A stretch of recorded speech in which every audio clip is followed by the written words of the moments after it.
Okay, welcome to lesson 3. And in this lesson, this is one of my favorite lessons because this is also an introduction to physics. And in this lesson, we're going to talk about position, velocity, and acceleration. So this is a very important lesson and one of my favorites because it's so useful.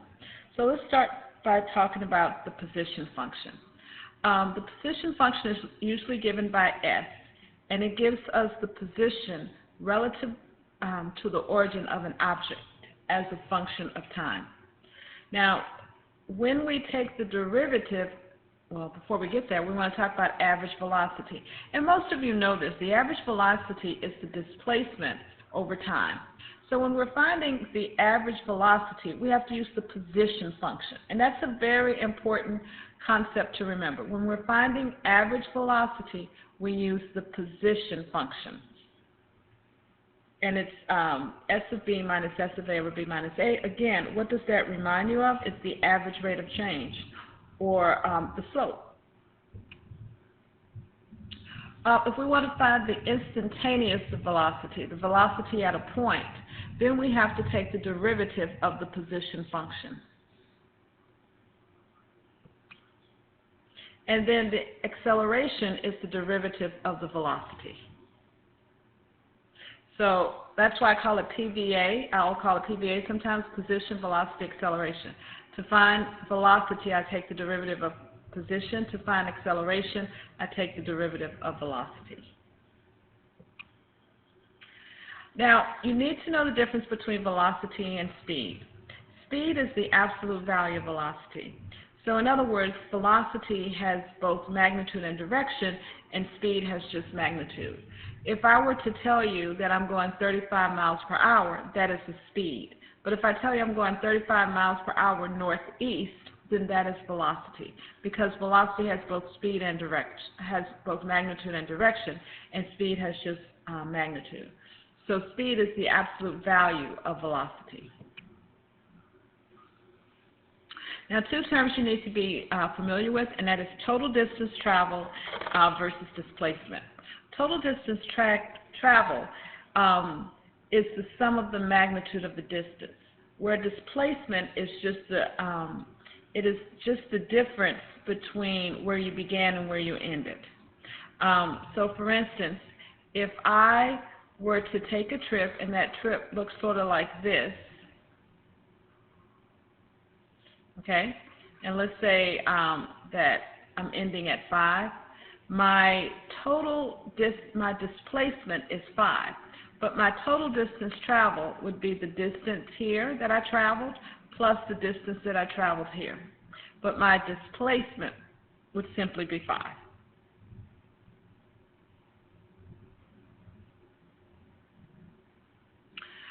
This is another thing that you'll see often in calculus, and it will ask you if a particle is speeding up or slowing down.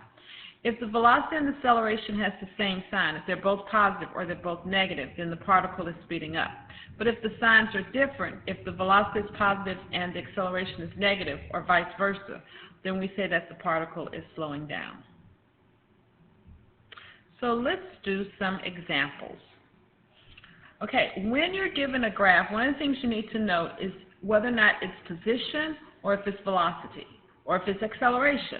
So that will determine how you answer the question. So what we need to notice here is that this is position. This is the position function. So let's just answer some questions about how this particle is traveling over time. So the first question asks, describe the particle's position during each 5-minute interval. So the particle started where? And this is in meters. So the particle started 10 meters from the origin. So it began 10 meters from the origin, and in the first 5 minutes, it traveled 30 meters. No, what is this? This is 35. It traveled 25 meters in the first 5 minutes. Then for the next 5 minutes, or 5 seconds, it didn't travel anywhere, so it went 0 meters. In the next 5 seconds, or I said minutes here, but I think this is seconds because I said seconds. In the next 5 seconds, it traveled between 35 meters and 50 meters, so it traveled 15 meters. And both from, it's going in a positive direction, and it's going away from the origin. So if it's going away from the origin, we say that's positive. But in the last 5 seconds, it was traveling in a negative direction. It's going back toward the origin, and it traveled a total of 50 meters. And we're going to say it's negative 50 because now it's going back toward the origin. When we're going away from the origin, it's positive. When we're going toward the origin, it's negative. When was the particle moving toward the origin? So it was moving toward the origin between 15 and 20 seconds. It's moving away from the origin, we're going to say between 0 and 15 seconds. Even though part of it was at rest. So what is the total distance traveled by the particle? Okay, so now we're going to look at the difference between total distance. So what was the total distance traveled? Here it traveled 25 meters. Here it traveled 0. And then it traveled 15 and then 50. So what is that? 30, 40. It traveled a total of 90 meters. But its displacement is 10 meters. And we could say that it's negative 10 meters to show that it is 10 meters from where it began. But it traveled, its displacement is only 10 meters from where it began. Okay? Hope that makes sense. Because it started at 10 meters here, and now it's at 0, so the difference is 10 meters. So the next question asks, let's graph the velocity function. Remember, velocity is the derivative of position, which makes it simply the slope. So in the first 5 seconds, it traveled 25 meters. So that makes its slope 5. So its slope is 5, 2, 4, 5. And I am going to put open circles here, and that's supposed to be 5. I know it looks closer to 6. But I'm putting open circles because remember at these endpoints it's not differentiable because they're corners. So there's not differentiable at the corners. And then from 5 to 10 seconds it has a slope of 0. Again, open circles. So in this 5 seconds it travels 15, so that's about 3. And then from the last 5 seconds it traveled 50 meters in the negative direction, so negative 10. And that is a graph of its velocity. Okay? So let's do a couple of questions. Notice, once again, you have to note whether or not you're given velocity or position. And this says v is equal to f of t. So this is velocity versus time. This is a velocity graph. Velocity. I think that's right. Okay?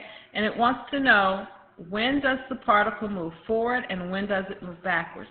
It moves forward when the velocity is positive. So the velocity is positive when it is above the x-axis, above the t-axis. So it's moving forward from 0 to 1 second, and then from 5 to 7. It's moving backwards when the velocity is negative. And the velocity is negative between 1 and 5 seconds. When is the particle's acceleration positive? When is it negative and when it's 0? Okay, so remember velocity is, acceleration is the derivative of the velocity. So we need to graph the acceleration function. So we see, it's kind of hard to do this because we don't have a measurement here, but let's say this is 5 and this is negative 5. And so we see that the slope of this is negative, and it traveled in the 2 seconds, the velocity, the change in velocity, change in y was 10, and the change in t was 2. So it has a velocity, an acceleration, of about -5. And then from 2 to 3, the derivative of this, the slope of this is 0, so it has a 0 acceleration. And from 3 to 6, it has a positive acceleration because it's the derivative, it's the slope. And it's going from -5 to, I don't know, let's say 1. Just kind of estimating those. So it's gone from -5 to 1, so it travels 6 units in 2. So it's about +3 units. And then it goes negative again. So let's say it went 1 unit in 1 second, so that would be down here, and then it's at 0. Okay? So when is the acceleration positive? It's positive when the slope is positive. So it's positive from 3 to 6. And that's really the only time that it's positive. When is it negative? Well, it's negative from 0 to, I think that was a 2. And then from 6 to 7. When is it 0? The acceleration is 0 from 2 to 3. And then it's 0 again from 7 to 9. Okay, so when is the particle speeding up, slowing down? Now remember, it's speeding up when the derivative, when the velocity and the acceleration has the same sign. So from here, from 0 to 1, the acceleration is negative, but the velocity is positive. From 1 to 2, the acceleration is negative, and the velocity is negative. So it's speeding up from 1 to 2. From 2 to 3, the acceleration is 0. From 3 to 5, the acceleration is positive, but the velocity is negative because it's under the t-axis. But from 5 to 6, both the velocity and the acceleration are positive.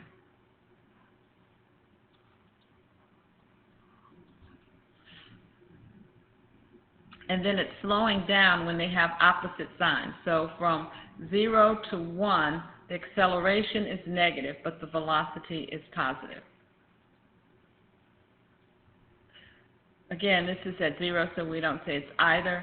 It has an acceleration there, it's not accelerating. So from 3 to 5, from 3 to 5, the acceleration is positive and the velocity is negative, so it's slowing down. And then from 6 to 7, the acceleration is negative and the velocity is positive. When does the particle move at its greatest speed? Remember, speed is the absolute value of velocity. So we just want to see when is this has the greatest absolute value. So I would either say at 0, at t equals 0, or at t equals, what is that, 2? And when does the particle stand still for a moment? It stands still when its velocity is 0, and its velocity is 0 for more than an instant. So it goes to 0 at t equals 1 and t equals 5, but when it stays there for more than an instant, probably I would say from 7 to 9. That's when it stands still, because the velocity from 7 to 9 is still. So I would say that's probably the correct answer, is 7 to 9. However, I do want you to see that at 1 and 3, it was 0, because it went through the 0 axis. Okay, more on understanding velocity graphs. When does the body reverse direction? So once again, we have to notice that this is velocity. So it reverses direction when it goes through 0. Now, just because it's at 0 does not mean it reverses direction, but it went from positive to negative. So the velocity went from positive to negative and from negative to positive. So it reverses direction at 2 and 7.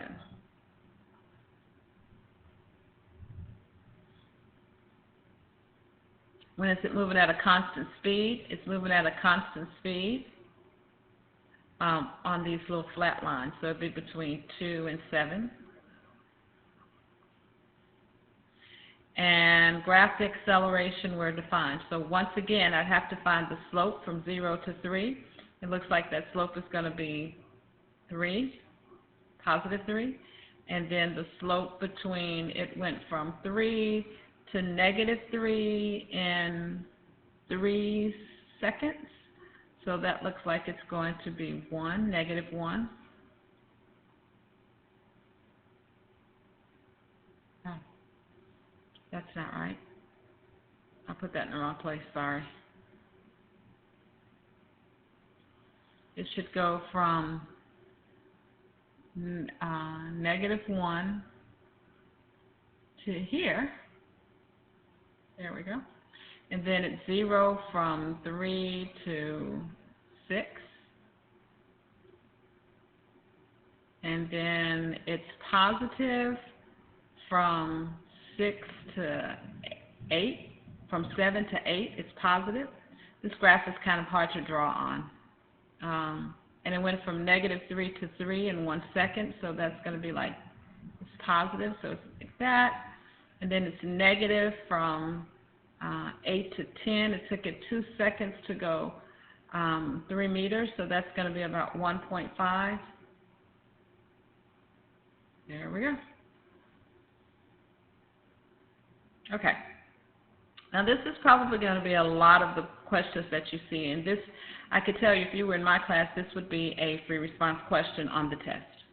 So they want to know the particle moves, and it gives you how the particle moves, and it wants you to find the displacement in the first 5 seconds. And I was going to get a calculator, and I didn't. So the displacement in the first 5 seconds, we'd have to find S of 0 and S of 5. So S of 0 is 0 squared minus 3 times 0 plus 2. So S of 0 is 2. S of 5 would be 25 minus 15 plus 2. What is that? 10 plus 2, 12. So the displacement is S of 5 minus S of 0, which is 12 minus 2, which is 10 meters. Also in calculus, units are important, so you want to make sure you're noting your units. Find the average velocity during the first 5 seconds. Well, remember, the average velocity is S of B minus S of A over B minus A. So this is going to be S of 5 minus S of 0 all over 5 minus 0, which is 12 minus 2 over 5, which is 2. 2 what? Meters per second. You want to make sure you give units. Find the instantaneous velocity at t equals 4, so that would be the derivative. So v of t is equal to s prime of t, which is equal to 2t minus 3. And then we want to find v of 4, which would be 2 times 4 minus 3. What is that? 8 minus 3 is 5. And again, that would be meters per second. Find the acceleration of the particle at t equals 4. So the acceleration is the derivative of the velocity, which in this case is 2. So since the acceleration is constant, it doesn't matter what time we take it, it's still 2. At what value does the particle change direction? Okay, so in order for it to change direction, it has to go through 0.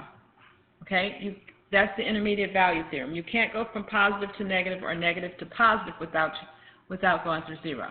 So to see where it goes through 0, we have to take the velocity and set the velocity equal to 0. So that gives me t equals 3/2. Now, just because the velocity is 0 does not necessarily mean that it changes direction. It could have just stopped. The velocity could have stopped and then continue going in the same direction. So I have to do what we call a sign chart. A sign chart is huge in calculus. So to do this sign chart, I'm going to take the time when it's 3/2, and then I am going to do take a value between 0 and 3/2 and put it into the velocity function. So let's say 1. The velocity at t equals 1 was 2 minus 3 was -1, so the velocity was negative. Then I take a number greater than 3/2, let's say 2, and I then put that into the velocity function, and I get 4 minus 3, which is +1, so that's positive. And since it went from a negative to a positive, I know that it changed directions at t equals 3/2. What is the total distance traveled in the first 5 seconds? Well, to find the total distance traveled in the first 5 seconds, we have to look at how the graph moved. So we start by finding where was it at 0. So we already know at 0 it was at 2. Then we have to determine where was it when it changed signs. So where was it at 3/2, and then we have to find where it was at 5. And we know at 5 that it was at 12, because we know this from the beginning. So to find the total distance traveled, I have to see where it started, where it changed directions, and where was it at the end. So I have to find s of 3/2, and this is probably where a calculator would come in handy, but let's see what I can do. So s of 3/2 is equal to 9/4 minus 9/2 plus 2. And let's see if I can do that without a calculator. So this is 9/4 minus 9/2 would be 18/4 plus 8/4. So that is negative 9/4 plus 8/4. So that should give me negative 1/4. So to find the total distance traveled from 2 to negative 1/4, I traveled back to 0, which was 2 units, and then another 1/4. So I traveled a total of 2 1/4. Then I traveled back to 0, and then traveled 12 more meters, so that would be 12 1/4. So my total distance traveled would be 14 1/2. And I did that without a calculator. I'm so proud of myself. Okay? Now, I would like for you to try the next problem. And actually, because this video is already 23 minutes, what I want you to do is try it, and the answers will be online. Okay? So you're going to try that problem, and then also finish the problems on pages 21 and 22. Okay? That's it for this lesson, and I will see you next lesson.